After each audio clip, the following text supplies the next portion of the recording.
à tous, on se retrouve pour la tâche finale puisqu'on est arrivé en fin de chapitre. Donc on a parlé de météorologie en lien avec la physique depuis le début du mois de janvier et donc nous sommes à la fin du chapitre. Final task, presentation of the weather forecast. The weather forecast, on l'a vu plusieurs fois, c'est donc la météo. You have to record the weather forecast and you have to speak in English for 1 minute. So you have to speak. Ça va donc être une tâche finale à l'oral. Alors, comment vous allez faire? Vous allez voir, c'est pas bien compliqué.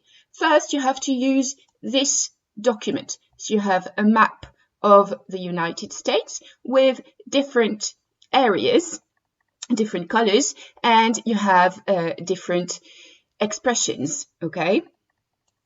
So you have to prepare your oral presentation. First, introduce yourself briefly. You can invent your identity. Imaginez bien un bulletin météo comme on peut l'entendre à la radio, à la télévision, etc. Vous avez toujours le présentateur ou la présentatrice qui va commencer par dire son nom.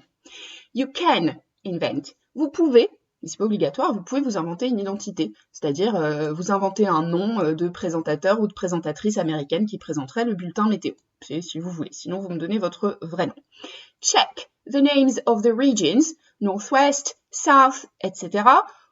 and or the states. Évidemment, vous allez devoir me dire in the south, d'accord? Si on est au sud, ici par exemple, ça représente un État. Donc vous pouvez aller voir sur une carte des États-Unis de quel État il s'agit et nommer l'État directement. In the southwest, in California, etc., etc. Vous n'êtes pas obligé de parler de tout, puisque vous devez parler pendant 1 minute. Alors certains vont parler vite, parlez pas trop vite, hein, mais certains vont parler vite. Vous allez réussir à mentionner peut-être toutes les zones. Et puis d'autres vont en mentionner 4 ou 5. D'accord? C'est à vous de voir en fonction de votre débit de parole. Warning, T-storms. Vous voyez qu'il est écrit partout. D'accord? Severe T-storms. Ici et là. T-storms, en fait, c'est l'abréviation de thunderstorms. Thunderstorms, vous savez ce que c'est puisqu'on a travaillé dessus pendant le chapitre. Et enfin, use it will be or there will be. It will be, ça veut dire le temps sera. Par exemple, le temps sera chaud, le temps sera froid. There will be, il y aura. Il y aura, par exemple, des orages. Il y aura de la pluie. Donc, vous utilisez l'une de ces deux phrases à chaque fois. D'accord? Et puis ensuite, vous complétez avec ça et la région. Donc, in California, it will be, da, da, da.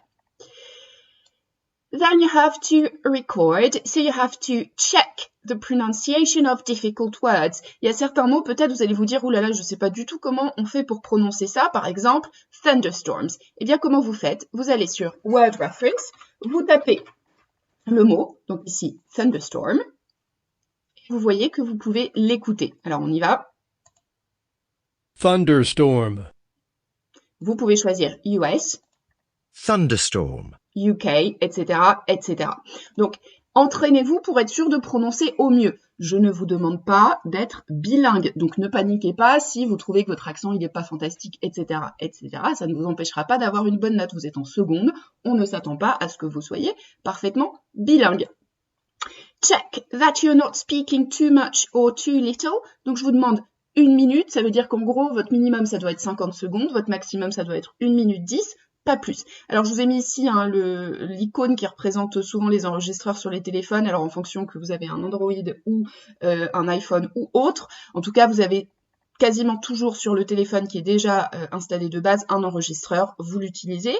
Record yourself using your phone and send me the file. Vous m'envoyez le fichier par mail, comme si c'était un travail habituel, hein, d'accord? Et c'est une activité notée puisque il s'agit de la tâche finale. Voilà, donc vous avez reçu ça par mail, vous avez toutes les infos qui sont ici. S'il y a des choses qui ne sont pas claires, surtout vous n'hésitez pas, vous me posez vos questions, j'y réponds avec plaisir et on se retrouve en fin de semaine. Bye bye!